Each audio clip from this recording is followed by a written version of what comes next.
Welcome to our video discussion on data security and privacy. Over a period of weeks, my colleagues and I have had the opportunity to look into various aspects of data and the issues surrounding data in our world today. Over this time span, we have asked a wide array of random individuals, varying educational levels and age, what they know and don't know about data security and privacy aspects and how they are related to data. Through asking these individuals, we collected a range of common questions that we believe people should know and understand and be informed about. Today, we'll be answering and discussing those questions over the course of this video. However, before we begin, we feel it is best to introduce ourselves. I'm Ashley. I'm a sophomore and finance major in the Stillman School of Business, one of us three at Seton Hall University. I'm Peter. I'm a junior at Seton Hall University, and I'm majoring in mathematical finance and IT management. And I'm Arthur Adriano, and I'm a junior political science major with a minor in legal studies and business. To start out, it is best to begin with the most common and most important question. That being, what is data? Well, Cambridge University defines data as any information or raw input that when processed or arranged makes a meaningful output. This is a very basic definition of data. However, data essentially is the learned information on anything that can be used to make some conclusion. Many individuals also question why we were asking questions concerning this topic, often inquiring, why should I have to know about data, or why does this relate to my life? Well, this topic is important because everyone in today's world should have some knowledge about data. This is because data as a whole has entered into most everyday tasks in the form of data collection, or gathering information that was previously discussed is one of, if not the most important activity in businesses are taking part in today. Businesses are collecting users and customers' data within everything, and many individuals aren't even aware of this. Following an explanation of this sort, some individuals mentioned that they had no idea, whereas others thought they did, often saying things such as, well, I know they're collecting my information on my phone and laptop, or what do you mean by data collection being a part of almost everything? Well, it's important for an individual to know that data collection has reached far beyond that of only our phones and our laptops, as with the rise of the next wave of digital transformation. It is embedded into technological devices that can be connected to the internet, and these devices are increasing at an incredibly fast pace in aspects of our home life. Well, how is it affecting our home life other than phones and laptops? Well, with the rise of the Internet of Things, which is commonly referred to as IoT, in short, is connecting any common appliance from our doorbell to our vacuum, the internet, thus giving it the ability to transmit data to each other. Exactly. Most individuals have some start to IoT within their home, but many don't really even realize it. This is as we found that most people have some type of smart device. These range from smart speakers such as Amazon Alexa or Google Home, the Ring doorbell, which is a smart doorbell, and a Nest thermostat, which is again a smart product, as well as lights and door locks that can be controlled via an app and many other examples. Yet, the issue that arises here in this situation is that most don't realize or understand the privacy and security issues that come as a result of this technology, as people only enjoy the ease and the wow factor that it brings them. This, we found, was often the moment people really went and began to be more interested in the conversation. This is because people want these devices, but they do not want their privacy to be infringed upon.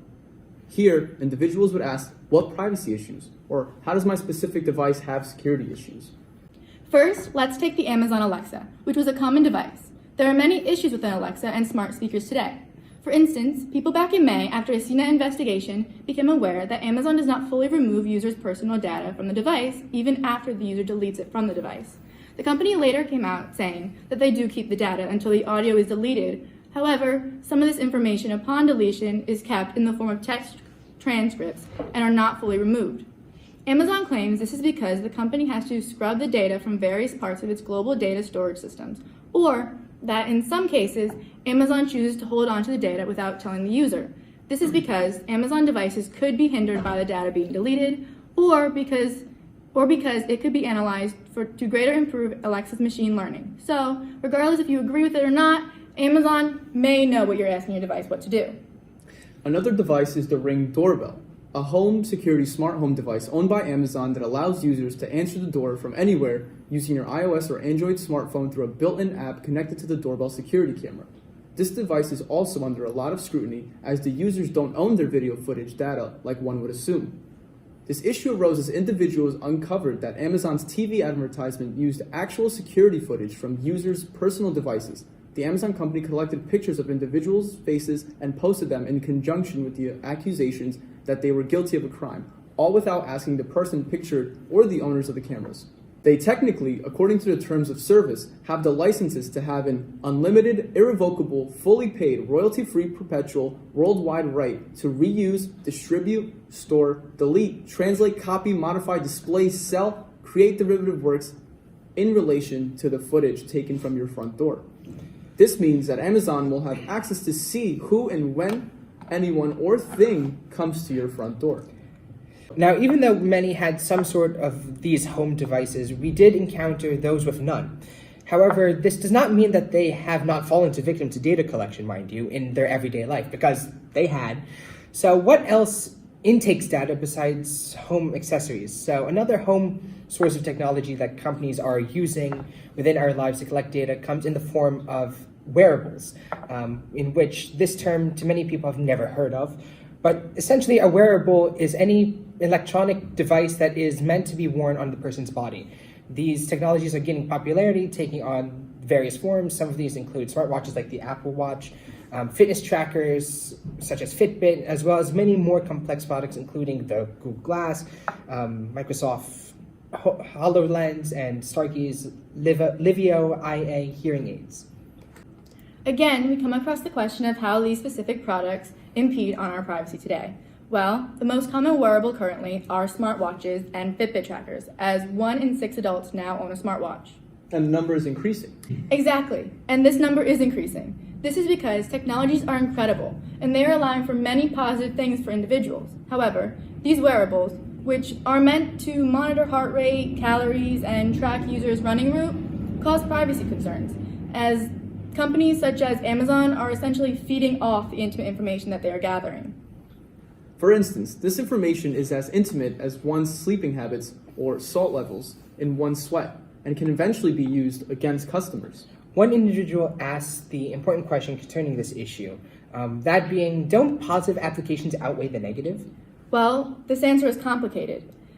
This is because, yes, there are many positives from these devices, as again, they are incredible. And for instance, with the health features such as fitness and heart rate monitoring, or having a personal ECG on one's wrist, has many life-changing altercations. However, there are so many positives that can branch off from this. Yet, what happens when the company uses one's health information negatively? Well, in the future, we are looking towards insurance companies requiring access to fitness trackers' data, which leads to increasing insurance rates or lack of eligibility for healthcare. But people often think that we have plenty of time and that we don't need to worry about that yet. Exactly, but no, people should be informed today. These aren't maybes. Juniper already estimates that by 2023, there will be a total of $855 million in revenue of health data sharing, and this is only the medical field. But many individuals claim that they could just not use data collecting devices. And, the answer to that is both yes and no. Individuals, if they want to protect their data, would steer clear from the IoT in their home devices, such as Alexa or Echo products and all that sort. But in today's world, that's very difficult to have a small data footprint, as everything that we interact with collects data. This is true. An example is navigation apps. More than 90% of US consumers ages 50 or younger use map apps. Google Maps, being one of the most well-known, is the most used and most popular app that people are aware of. Google Maps does more than tell individuals traffic conditions and what roads to take, as the application collects the user's app information and learns a lot about them. For instance, Google knows an individual's personal information, such as their home address, their favorite shopping locations, who their employer is, as well as their child's age range, based on what school they dropped them off at. Following learning about this, many asked if companies actually had the right to do this. The answer is technically yes, as there aren't many regulations on data collection today. However, this doesn't make it ethical. Companies' use of this data collection are acting in an unethical manner due to the fact that most, like the individuals we have asked, little to no knowledge on the real lack of privacy that they themselves are experiencing. Exactly. This is because companies are clever and hide this information in the long and drawn-out terms and agreements that no individual reads, and even if it's read, no one is able to comprehend it because of the complex legal terminology. Right. But so what can individuals do to protect themselves? Well, individuals should be well informed on what the companies behind the technology they are purchasing say and do when it concerns their customers' privacy. I agree, but privacy doesn't stop at the individual level. Before we gather information on this topic, companies have always been collecting data on our personal lives, which means that our data is already out there and it can't even be erased anymore. So our conversation so far has been how to prevent any additional data from being given without consent. But how do we actually protect our data that has already been exposed by businesses? And more importantly, why do companies care so much about data? The most important reason is that businesses want to collect data for its efficiency. If you collect data, you're an efficient company. If they're able to understand that, they're able to understand your identity, which would mean they'll be able to understand their target market and parallel their interests to their consumers. This comes with a deficit to consumers because in return, they are not given any type of compensation in signing away their rights in terms of agreement. They should avoid purchasing products they feel they have no real way to protect themselves from the companies who are infiltrating all of their personal data. Individuals should look at their privacy settings to try and keep themselves secure at a basic company level. They can also learn through various outlets how to encrypt their data that is harbored within their own devices. Exactly. And on top of that, the data that is being collected by businesses is meant to be used in a way that keeps the data strictly between the business and the consumer. And this, in the right hands and with the right consent, data collection is a very effective tool and used to accurately analyze your wants and needs without worry. However, we do not live in that world. As the IoT continues to increase the amount of data collected on our community, so should the security behind keeping the data to its intended role. So how can businesses ensure that the data they're collecting is protected for its intended role? This is by using updating encryption methods on the data that is being distributed between the business and the consumer. As technology continues to become quicker and faster, so should the strength of data security. The role that encryption plays in today's world is phenomenal. And the craziest part about it is that people don't even know that the importance of it until their data is used against them. The reason encryption exists in our world is to create a barrier in between to secure your privacy on the internet. Encryption varies in complexity and type, where the most universal form of encryption could be a password. When it comes to sensitive data, however, a password isn't enough to make the customer feel safe, which is why we resort to mathematical formulas called one-way functions to properly encrypt our outsourcing data, namely RSA encryption. And how do these functions establish valid encryptions? Well, the analogy that best describes it is by creating a mess. If you wanted to create a mess, it's really easy to just throw your clothes on the floor. But taking those clothes up and then refolding them would be a lot more difficult. RSA encryption works in the same way, where you multiply two prime numbers to get a sum. And it's really easy to know which two prime numbers you multiply to get the sum, but in order to reverse it, to find the two prime numbers, it's a lot more difficult. Well, if I gave you the number 35, it's a lot easier because you know that 35 is 7 times 5. But what if the number is actually 716 digits long? That's a lot of work to keep someone from accessing your information. Precisely. That's why RSA encryption is used on sensitive data such as credit card information, addresses, and even passwords. Does it work for other type of identifications like biometrics and wearables? RSA encryption works for any type of data transmission. The only thing required is knowledge about it. The reason why I stress the importance of this is because biometrics are starting to become a common method for unlocking devices. And that's terrifying because without proper security on our biometrics, we would be putting invaluable information on ourselves to stay in company databases. And who can honestly say that they're comfortable knowing that their facial and fingerprint scans are sitting somewhere waiting to be breached?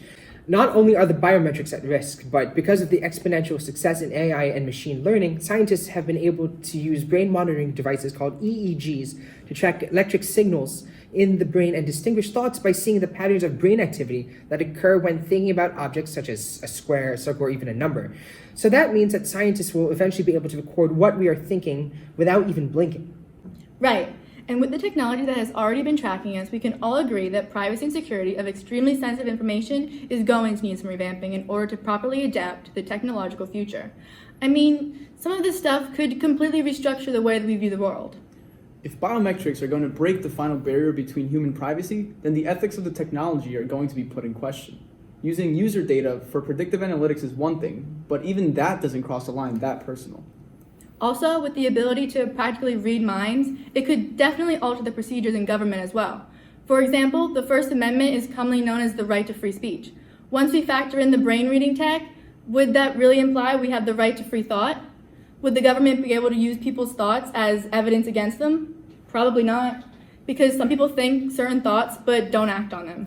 I think those answers can't be understood and definitively answered today. The truth of the matter is that these possibilities are all under development and cannot be pinpointed when these advancements would hit that mark. The best thing that we can do today is try to understand that these topics as best as we can and hope that we stay ahead of this curve in the future. With the increasing speed of technology, that's eventually going to be hard to do. We are starting to see these effects in regulation for these ideas, especially in government. The reasons for this is that because of the reoccurring theme of uncertainty, without any sort of knowledge, you cannot expect to be able to understand how these technologies work in order to regulate them. And by the time we do learn, the newest update is already introduced. These advances in technology are basically just updates to new ideas, like a computer updates itself to fix its flaws. Well, if every update was to have its flaws, then how can we get technological regulation right the first time? Many people say that we only have one shot to get this right. So how is that possible if every invention has its vulnerabilities and has to be fixed? Well, given that the vulnerabilities are inevitable, I would say that the proper foundation of encryption is the first step in keeping our private information intact and away from hackers. And that's what they're already implementing in the EU with the General Data Protection Regulation, or the GDPR, requiring that every data that is sent out within the EU has to have a standard regulation of encryption. Now, it may not be as strong as RSA 2048 encryption, but it did significantly reduce the amount of data breaches in 2018 in Europe. If you really think about it, the people in the best position of correctly pioneering the next industrial revolution are the people who understand this technology and who knows more about this technology than hackers. I agree. If you're able to manipulate technology for personal gain, you must understand it enough to know how important security really is. In 2018 alone, files were breached, leading to various incriminations of billions of people from famous companies, some of which include the Marriott and Adhar. So, why don't we hear about this stuff in the US? Well, despite the US being a superpower, its focus isn't really shifted towards data protection. It's evident in the courts through the astonishing questions of government to the lack of media coverage for important breaches like Adhar. It's no wonder that almost 50% of all the files breached in 2018 were from the US alone. After the EU implemented the GDPR in 2016, the percentage of total files breached in Europe for 2018 was almost 0.5%. The magnitude in difference is astonishing, which shows how effective just a little attention could go. And hackers are starting to get smarter. Last year, a virus called CamuBot was able to bypass biometric data to access private client information, including addresses, passwords, and financial information using social media pictures. Disguised as the bank's logo, the bot was able to perform some social engineering, tricking clients into giving up their financials. Again, that leads back to being prepared for attacks through knowledge on them. Looking forward, we need to predict what directions technology would take and take the necessary action to get it right as much as we can on the first try, and stay ahead of the hackers and other types of social engineering. So what are some rumored technologies that have the potential to change our world as we know it? The two most revolutionary technologies in our time are probably going to be Google's Project Soli and quantum computing. In a nutshell, Google's Project Soli is an invention by Google that allows you to interact with your wearables with minimal hand gestures. By mimicking your gestures as a scroll, a click, or an unlocking gesture, it is probable that people will be interacting with your devices without actually touching them. Right. And with sensors tracking your hand movement, your hand could be a virtual tool acting as a virtual platform simultaneously. Along with the combination of AI learning's abilities, big data's information, cloud computing storage, and IoT's size, Project Soli will fit right in with the rest of the technologies. Eventually, we will reach a technology capable of leaving your device and projecting it in the air like holograms. And that's only for the first topic. When it comes to quantum computing, current supercomputers are blown out of the water by a quantum computer in terms of speed and capability. This is because quantum computing strays from traditional computer. Well, how does quantum computing differ from traditional computing? Well, in traditional computing, everyone knows that computers talk in languages of zeros and ones, which is a binary language. But before, when I was talking about RSA encryption, I mentioned that it was a 2048 bit, which means there was 2048 combinations of zeros and ones in that RSA encryption. But so far, we have only been using zeros or ones. In quantum computing, it gets a bit tricky. In quantum computing, the bit is actually called a qubit, and it's a photon that actually is simultaneously both in 0 and 1 at the same time. This is a revolutionary concept called superposition, and it only exists in the quantum world. The best analogy to explain this is a penny. When you flip a penny, it could either be a heads or a tails. And everyone knows that. That's how traditional computing works. But in quantum computing, let's say you took the penny and you spun it. Could you guess if it's heads or tails? It's not. It's both heads and tails at the same time. So does that mean that when a quantum computer is calculating something, its input for every qubit is simultaneously a 1 and a 0? Yeah, that's right. That's what makes quantum computing incredibly efficient. In fact, quantum computing is so efficient that while a regular computer takes millennia to break RSA encryption, the quantum computer can break it in a mere time of only minutes. So what are some other applications for a quantum computer? For one, quantum computers could be useful for running simulations in nature. So now nature as itself was unsolvable, but now with quantum computing, we're able to make it almost predictive. Also, it could crack any form of encryption in today's world within minutes. It's both a terrifying machine and the most helpful one we've made so far. We already had discussed the interaction of individuals in the community at large with data and securing privacy. But we can't forget, however, that the government plays a key part in all of our lives. It is there to provide security and stability for our society. Yeah, it always hasn't done such a great job, but it has had its moments. I think the governments of the world, the US being chief among them, are facing major learning curves right now. And I do think that the European Union is doing quite well. It has had a stable foundation when it comes to data and privacy protection that many nations could probably learn a thing or two from. Speaking of Europe, let's go back to a previous topic and talk about the GDPR for a second. Well, EUGDPR.com helps provide an understanding of what is the GDPR, which stands for the General Data Protection Regulations. It is an unprecedented uniform regulation on data protection that is enforced throughout the entire European Union. An important aspect to the GDPR is that it focuses on overall protection for people to have control over their personal data. Many laws previously governed data protection were written before the internet was even a thing, and companies like Google and Facebook were exploiting its loopholes and the data they were collecting. I think it is also important that it doesn't cut off businesses from accessing data, but that it at least allows everyone to have some level playing field. This shows that we can be in a relationship with businesses and give them access to some of our data. Control the needs to what happens, but hopefully this is a step in the right direction for other nations to work towards. Speaking of other nations, how will this affect the UK since Brexit is eventually going to happen? Well, the UK will still have to adhere to the GDPR since they were still in the European Union when the regulations were implemented. And businesses in the UK will still have to comply if they are handling data from the residents. So how does the US government have strict laws protecting privacy? So yes, there are certain broad federal statutes that Congress has enacted, such as HIPAA. But what's interesting to know is that states have started to introduce their own legislation, and some of these legislations either broaden the scope of what the federal law protects, or in fact can actually be more strict than what Congress has passed, such as in California, they recently passed the California Consumer Privacy Act of 2018, which is due to take effect in January of 2020. So what do those mean and do? HIPAA is the federal protection of patient medical information. So essentially, it provides a set standard that medical providers must adhere to in order to release your medical records. So it requires that you have to give consent to specific information that they're allowed to give. So we're talking about biometrics a little bit ago, and I think it will be interesting to see how HIPAA and the state law will come into play and should disclose what of our health information will be disclosed. Absolutely. And continuing off of Peter's question, the California Consumer Privacy Act of 2018 is essentially the closest the United States has gotten to the GDPR. This California statute essentially establishes a set layer of transparency between businesses and the consumer. The consumer is able to have certain rights and demand of certain performances of the business. Sometimes you can ask a business to delete info or release what info was collected from the consumer. Wow. It is interesting to note that the US has an interesting approach to the protection of data. Well, that's certainly true. The US takes on data protection as content specific in expectation to California's law.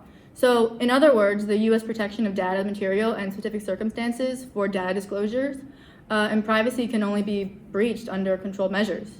So since the US doesn't have broad data protection, how good a job is the country doing to ensure our data and privacy is being protected? Well, it's funny you should ask that. Simple answer is they always don't do a great job. This content-specific and circumstance-specific approach that the U.S. has taken has begun to expose its flaws. The ACLU and many other advocacy groups are currently in litigation across different state and federal courts for breaches of security. Well, it's not just the government that is invading our privacy. We have had big businesses and corporations that have always been a problem. Oh yeah, the mainstream discussions about Google, Amazon, and Facebook recently. It's becoming more and more apparent that these companies are finding loopholes in these aging laws. I think it's actually good to see that the government is starting to put in attention into reining them, but I don't know how effective they will ultimately be. Well, yeah, I think it's a multi-sided approach. We need more people that have at least some understanding of the technology and data to become next lawmakers. I think it also requires people to be aware of what they're sharing and providing these giants with their information. This is what has made our research so important, and why more people, not just students like us, should be more aware of the issues. I now wonder if lawmakers aren't doing their job, what can we turn to? You're absolutely right. For quite some time into the future, I don't think it's going to be the legislatures of our country that will be leading the way. Already a proven leader in these issues is the court system. Federal and state courts have provided new measures of data and privacy protection through case law. The interpretations of the Constitution and enforcement of certain laws is how I think these giants, such as Facebook and Google, and their power over our information will start chipping away. So, how can the Constitution help when it's already relatively vague? Is that not the laws that are supposed to help provide specific attention? That is an excellent point, but it is key to remember that the Constitution has supreme power and a court decision has the same weight as a law passed by Congress until it's overruled or the Constitution itself is changed. So let's take a case now regarding Apple. Granted, Apple has been pretty good when it comes to our privacy and things like that, but in recent months, there has been a Supreme Court case referred to as Apple versus Pepper. As I understand the case, it is a case where the court was in the opinion that the respondent, the party known as Pepper, is now allowed to bring suit against Apple for antitrust violations. Basically, the grounds were that Apple has a monopoly over applications because of the fact you can only buy Apple products through the App Store and you can't use Google Play and things like that. So now the Supreme Court, in this most recent Supreme Court term, has ruled that, in fact, we can bring suit. There's a chance you can take on antitrust laws against Apple. So, what are some parts of the Constitution that the courts use to protect privacy? I've read that there are amendments that seem to specifically deal with privacy. Those amendments are the 1st, the 3rd, the 4th, the 5th, the 9th, and the 14th amendments. But key among them is the 14th Amendment, particularly the Equal Protection Clause, which guarantees that all citizens of the United States are protected under the law without any prejudice. So what is your outlook on the future when it comes to government? I think that there are those in government that are either in support of government oversight or are hesitant to allow the government to overreach itself. I am pretty sure that most, however, will agree that at some point that we need the government to step in on these issues. I do support the idea that it will take some time for Congress to be in a position to do that, but the state legislatures, the courts, and even the people themselves have shown their determination to insert control over their data and how their privacy is ensured. I see a bright future where adaptation and continued research, such as our own project, will lead to a more cognizant society ready to make the change. Right. And we thank you all for listening and hope that you have found all of this material as to the reality of data in our society today informative. We all strongly hope that you encourage to continue to be informed in the future about how you can protect yourself and your personal data. And What if we each move our own stuff? Would that be easier or no? I mean, I think it's bad to pass the mouse. I don't know. It's a nice mouse. Well, I just mean like, are you gonna yeah, do that the whole time? Yeah. Sorry. But people often think that we have plenty of time and that we don't need to worry about that yet. No. People should be informed today. These aren't me. Sorry. Sorry. I said no. Very assertive. No. I was like, oh my god, I believed you. I was like, absolutely not. Because before I said something else, and this time I forgot what I said, so I just started reading what I wrote. Ah! No. No. I didn't even say piece of cake. You did. Yeah, you got. I did. You got You pieces of did. cake. You got pieces of cake. 100. When you said Give that, us I almost 100. not had to laugh because you were doing so. I didn't laugh. Is it bad if the video's like 40 minutes and they're instead of 20 and 20? Or is it the same What do you mean? file size? Oh, I the don't file know. size is getting bigger. Do you want Yeah, I mean, just cut it, I guess. Oh, no, so wait. You guys should do it, and then I'll cut it. Okay, ready? Ready? And Oh, all right, I can do this. Take 5. Think. I'm pretty sure it's take 27. All right. it's fine. Quantum computer is calculating something. It's input for every Qubit. Yeah, Qubit. qubit. Sorry. I forgot that one. Qubit. Qubit. Okay. So does this mean that when a quantum computer is calculating something, its input for every qubit? Qubit. Sorry. I knew I said it as I was saying it. Qubit. Sorry. Qubit.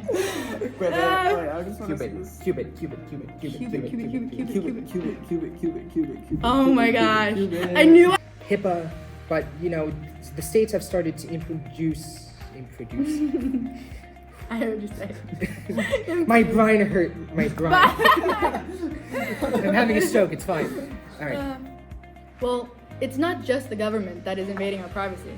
We have a big business and corporations that have always been a problem. Yes, the mainstream discussions about Google, Amazon, and Facebook recently. I thought I had it. I heard Ashley's giggle. I didn't know what to do with transitions. Like, yes. It's just funny the way you said yes. Back in the good old days. Thank you. Alright. You ready? Yeah. There we go. Let's get it all. Okay. Serious time. Well, it's not. I can't do it.